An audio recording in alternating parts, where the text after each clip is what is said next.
The Middle Ages is a period often shrouded in myth and misconception.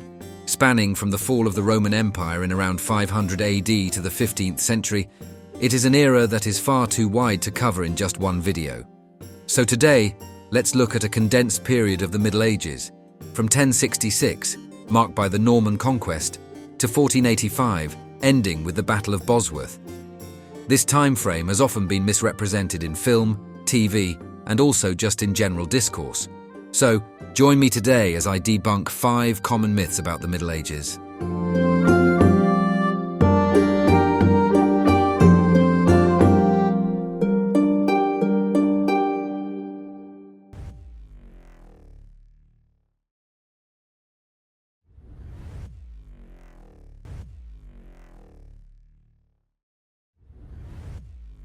The term Dark Ages often evokes images of intellectual stagnation and cultural decline, yet this is a massive misrepresentation. While certain areas, such as Western Europe, experienced political fragmentation and economic challenges after the fall of the Roman Empire, other parts of the medieval world flourished and made significant contributions to global knowledge and culture. In the Islamic world, the 8th to the 14th century was known as the Islamic Golden Age and saw significant advancements in various fields including science, medicine, mathematics, astronomy, and philosophy. Scholars in the Islamic world, such as Al-Khwarizmi, who developed algebra, and Ibn Sina, also known as Avicenna, whose medical texts became standard in both the Islamic world and Europe, made groundbreaking contributions. The House of Wisdom in Baghdad became a renowned center for the study and translation of scientific and philosophical texts from Greek, Persian, and Indian sources, fostering an environment of intellectual growth and innovation. In Europe, despite the political and economic turmoil, religious communities played a crucial role in preserving knowledge. Monasteries and convents became centers of learning where monks and nuns meticulously copied classical texts, ensuring their survival through the centuries. This dedication to preservation and scholarship eventually laid the groundwork for the Renaissance, a period of renewed interest in classical antiquity and significant cultural and intellectual achievements. Moreover, the founding of medieval universities, such as those in Bologna, Oxford, Paris, and Cambridge, is a testament to the intellectual vibrancy of the period. These institutions became hubs for education and scholarly activity, fostering debates and developments in various disciplines. The curriculum of these universities often included the study of the liberal arts, law, medicine, and theology, reflecting a commitment to comprehensive education. Additionally, during the medieval period, there were significant cultural and architectural achievements. The construction of magnificent cathedrals, such as the Notre Dame in Paris and Chartres Cathedral, exemplified the era's artistic and engineering prowess. The period also saw the production of illuminated manuscripts, which combined intricate artwork with literary works, showcasing the era's rich cultural tapestry.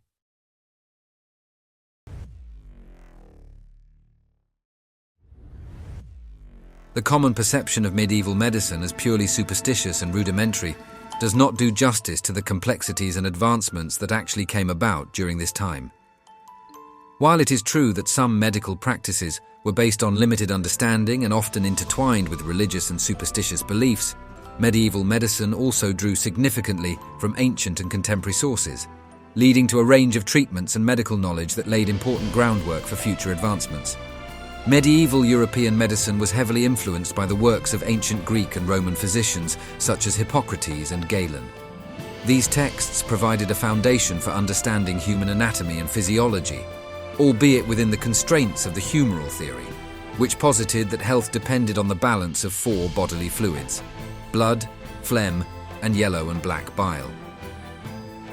Additionally, Islamic scholars during the medieval period made significant contributions to medical knowledge.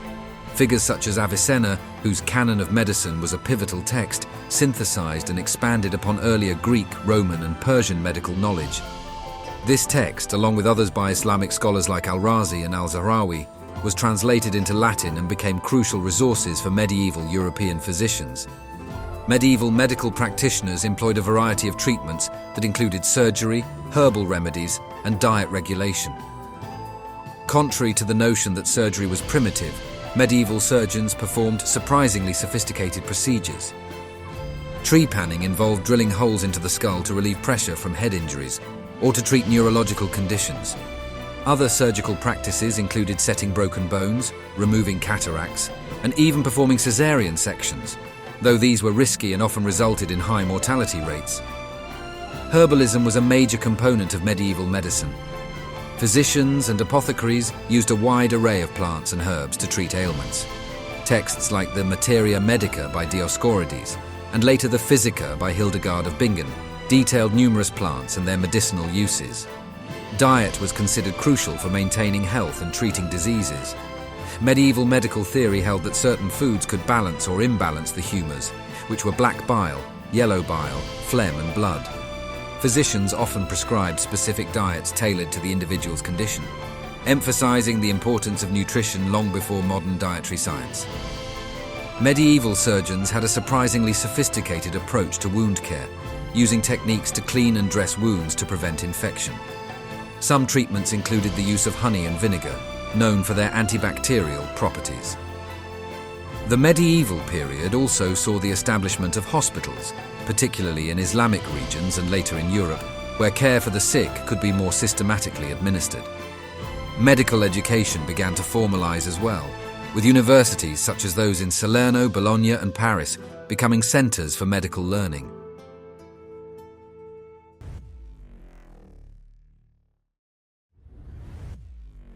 The image of medieval peasants as downtrodden and oppressed serfs is an oversimplification. While feudalism did impose heavy burdens on peasants, many enjoyed a degree of economic stability and community life. Under the manorial system, peasants worked on the lord's land but also had their own plots to cultivate. This arrangement provided them with food security and a means to generate some income. Many peasants, known as villeins or serfs, were not entirely landless. They held strips of land in return for labour services to the lord. These strips could be relatively productive and allowed peasants to sustain their families. Over time, especially by the later Middle Ages, some peasants could sell surplus produce in local markets. This burgeoning market economy allowed them to earn additional income and improve their standard of living. Medieval villages were tight-knit communities. Peasants often lived close to one another, fostering a sense of solidarity and mutual support. Religious and seasonal festivals provided breaks from daily labour. Events like Christmas, Easter, harvest festivals and saints' days were celebrated with communal feasting, dancing and games. In some areas, peasants formed guilds or informal associations which helped in organising communal work, celebrating festivities and providing mutual aid in times of need. Communal activities such as harvesting and building were often done together, turning labour into social occasions. The church played a central role in peasant life, not only as a place of worship but also as a social hub. Regular church attendance was as much about community bonding as spiritual practice. Despite their hard work, peasants found time for recreation, including playing simple games, telling stories, and engaging in music and dance. The ability to cultivate their own plots gave peasants a personal stake in agricultural productivity. This autonomy over small plots of land could lead to innovation and more efficient farming techniques over time. The introduction of the three-field crop rotation system improved yields and allowed peasants to better sustain themselves and their families. Peasant life was undoubtedly labour-intensive. Tasks such as ploughing, sowing and harvesting required significant physical effort. Peasants were required to pay rents and provide labour to their lords, which could be a heavy burden, especially in times of poor harvests or economic downturns. Despite periods of stability, peasants were vulnerable to famine and disease, which could devastate communities. However, their lives were not unrelentingly bleak. Peasants displayed remarkable resilience and adaptability. They developed strategies to cope with hardships, such as forming strong community networks and diversifying their agricultural practices. Their spiritual life provided hope and meaning. Religious beliefs and the church's promises of salvation offered comfort amidst the hardships of daily life. While medieval peasants faced significant challenges and were subject to the demands of the feudal system, they experienced periods of stability, communal solidarity, and cultural richness that are often overlooked in simplified historical narratives.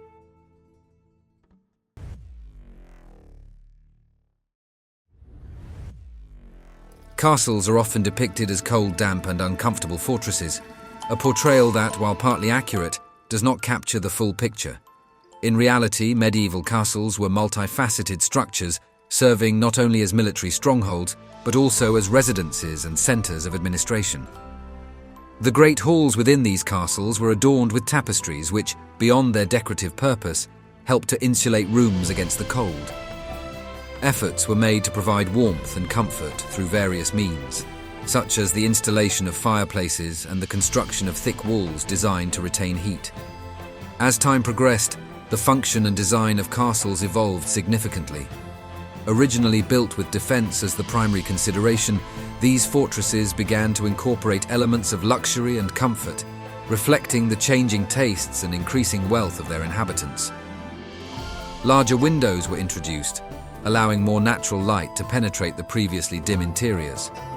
Sanitation improved with the development of better waste disposal systems, and living quarters became more comfortable and private. The transformation of castles from austere military bases to luxurious residences illustrates the broader shifts in medieval society.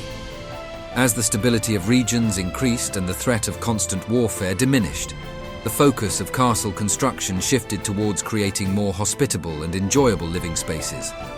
The architectural innovations and enhancements in living conditions within castles mirrored the growing affluence and sophistication of their owners, marking a significant evolution in the use and perception of these amazing buildings.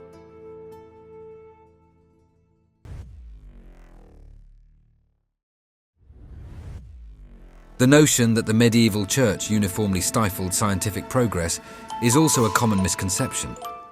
In reality, the church played a pivotal role in the advancement of education and scholarship throughout the Middle Ages. Far from being a barrier to science, the church was a significant patron of learning, providing the necessary resources and institutional support for intellectual endeavours. Monasteries and cathedral schools emerged as vital centres of learning during this period. These institutions were instrumental in preserving and copying manuscripts of classical and scientific works, ensuring that the knowledge of antiquity was not lost to time. The laborious work of monks copying texts contributed to the survival of key scientific and philosophical works from ancient Greece and Rome, which would later fuel the intellectual revival of the Renaissance. Notable figures such as Roger Bacon, a Franciscan friar, illustrate the church's complex relationship with science. Bacon, who lived in the 13th century, made significant contributions to various fields, including optics and alchemy. His work emphasized the importance of empirical observation and experimentation, principles that are foundational to the scientific method. Bacon's pursuits in these areas underscore the fact that the medieval church could be a fertile ground for scientific inquiry and innovation. Moreover, the church's support of universities during the Middle Ages was crucial for the development of scholasticism. This intellectual movement sought to reconcile faith and reason, promoting a systematic approach to learning that encouraged rigorous debate and analysis. The establishment of universities, often under patronage from the church, provided a structured environment where scholars could engage in such pursuits. Institutions like the University of Paris and the University of Bologna became renowned centres of learning, attracting students and thinkers from across Europe. Overall, this period was a dynamic and complex era, far removed from the simplistic myths that have long overshadowed it. By examining these misconceptions, we gain a more nuanced understanding of a time that laid many of the foundations for the modern world. If you enjoyed this video, then give it a thumbs up, subscribe to our channel, and don't forget to hit that notification bell to be notified of our next video. Join us next time, where we'll be diving into more fascinating events from history.